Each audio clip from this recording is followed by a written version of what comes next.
दोस्तों, आपके मन में ये सवाल तो जरूर आता होगा कि वैकुंठ इस ब्रह्मांड में आखिर किस स्थान पर मौजूद है। साथ ही ब्रह्मा जी का सत्यलोक, इंद्रदेव का इंद्रलोक किन स्थानों पर मौजूद है। अगर आपके मन में भी ये सवाल आते हैं तो इस वीडियो को अंत तक ध्यान से जरूर देखें। आज के वीडियो में हम आपको हिंदू धर्म के प्राचीन ग्रंथों के प्रमाणों के अनुसार उन सभी लोकों की लोकेशन बताने जा रहे हैं। तो आइए जानते हैं। प्राचीन ग्रंथों के अनुसार ब्रह्मांड की उत्पत्ति ब्रह्मदेव के जन्म के साथ होती है और जब ब्रह्मदेव की आयु की समाप्ति होती है तो इस ब्रह्मांड का विनाश होता है और हर तरफ केवल अंधकार ही बच जाता है। लेकिन इतने बड़े इस ब्रह्मांड में ब्रह्मदेव आखिर किस स्थान पर है? भगवान विष्णु जी का वैकुंठ किस स्थान पर मौजूद है? दोस्तों, ब्रह्मदेव जिस स्थान पर रहते हैं उसे सत्यलोक कहते हैं और भगवान विष्णु जिस स्थान पर रहते हैं उसे वैकुंठ कहा जाता है। विष्णु पुराण में इन स्थानों का वर्णन मिलता है। विष्णु पुराण के अनुसार वैकुंठ एक ऐसी जगह है जहाँ पर लाखों सूर्य आकाश में तेजमान है और वहाँ पर कई सारे ग्रह भी मौजूद है। भागवत पुराण के अनुसार वैकुंठ का स्थान ध्रुव तारे की ओर है। ध्रुव तारे को वैज्ञानिक भाषा में पोल स्टार कहा जाता है, यानी कि अगर यूनिवर्स में हम इसे खोजे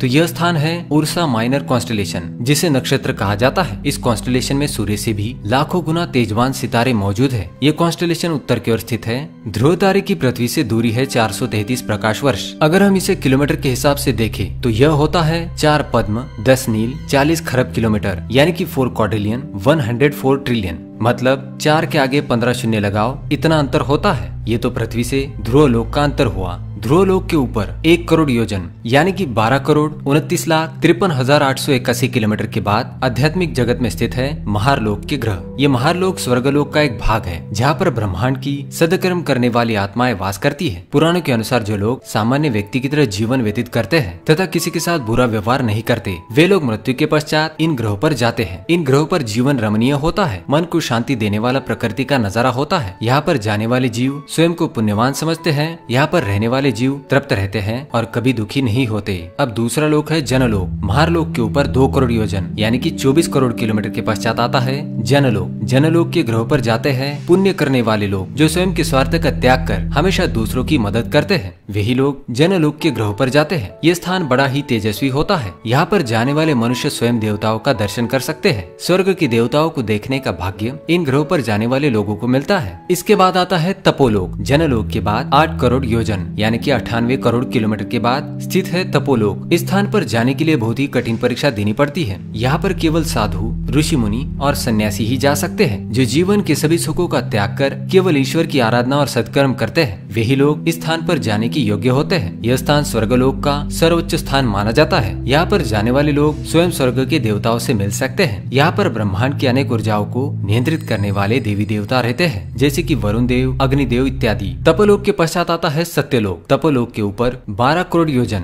यानी कि 1 अरब 47 करोड़ 54,46,579 किलोमीटर के अंतर पर स्थित है सत्यलोक, जहाँ पर स्वयं ब्रह्मा जी विराजमान है। यहाँ पर जाना किसी भी मनुष्य के लिए संभव नहीं है। केवल महान आत्माएं ही इस स्थान पर जा सकती है जिन्होंने जन्म जन्मांतरों में अनेक पुण्य किए हो। महारलोक, जनलोक और तपोलोक में रहकर भी जो लोग अंतिम सत्य ईश्वर को पाने की चाह रखते हैं, केवल उन्हें ही सत्यलोक में जाने का सौभाग्य प्राप्त होता है। और फिर सत्यलोक के ऊपर 2 करोड़ 62 लाख योजन यानी कि 32 करोड़ 21,39,169 किलोमीटर के अंतर पर स्थित है वैकुंठ लोक, जहाँ पर स्वयं भगवान विष्णु शेषनाग पर विराजमान रहते हैं। ये किसी भी आत्मा का अंतिम स्थान होता है। सारे ब्रह्मांड की आत्माएं इस स्थान पर केंद्रित होती है। इस स्थान पर जाने वाली आत्माएं मोक्ष की प्राप्ति करती है। इसे ही अंतिम सत्य कहा जाता है और इसे ही ब्रह्मांड का अंत भी कहा जाता है। यहाँ पर जाने के बाद आत्मा जन्म मृत्यु के इस चक्र से मुक्त होती है। लेकिन दोस्तों, ध्यान में रहे, हम फिजिकल वर्ल्ड की बात नहीं कर रहे हैं। ये सभी आंकड़े आध्यात्मिक जगत को दर्शाते हैं। अगर हम धरती से वैकुंठ की दूरी का अनुमान लगाएं तो ये होता है 4 पद्म, 10 नील, 40 खरब, 12 crore 29,53,881 kilometre plus 24 crore 59,07,763 kilometre